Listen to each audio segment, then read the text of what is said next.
Sweden's first female prime minister resigns after less than 12 hours. Magdalena Andersson quits on day one after the Centre Party withdraws support for her budget and Greens quit government. Sweden's first female prime minister, the Social Democrat Magdalena Andersson, has resigned less than 12 hours into the job when her coalition collapsed, plunging the country into further political uncertainty. Andersson said a decision by the Green Party, the junior party in the coalition, to quit had forced her to resign. She added that she had told the Speaker of Parliament she hoped to be chosen as Prime Minister again as the head of a single-party government. The Green Party said it would leave government after the coalition's budget bill was rejected by Parliament. "I have asked the Speaker to be relieved of my duties as Prime Minister," Andersson told a news conference.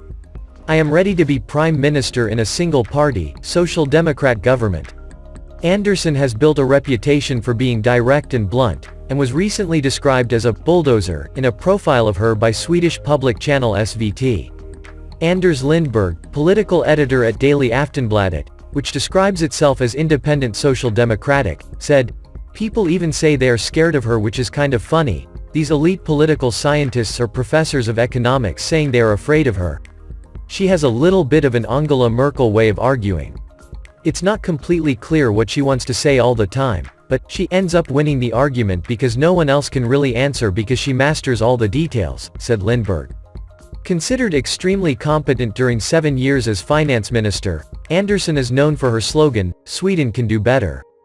Alongside her studies at the Stockholm School of Economics, and a spell at Harvard, she immersed herself in the Social Democratic Party, having joined its youth league aged 16.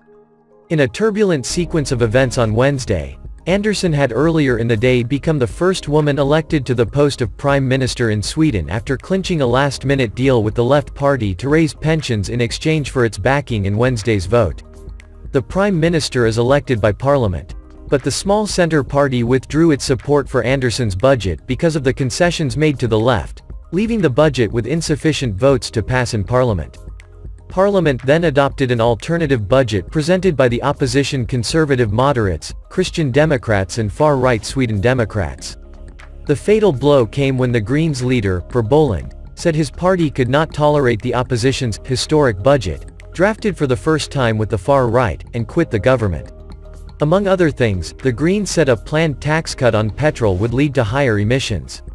That left Andersson, who had taken over as Prime Minister from Stefan Löfven, as head of a minority coalition backed by the left and centre parties, with no option but to hand in her resignation. The Speaker of Parliament will now decide the next step in the process of finding a new government. There is a constitutional practice that a coalition government should resign when one party quits, Andersson told reporters. "I don't want to lead a government whose legitimacy will be questioned."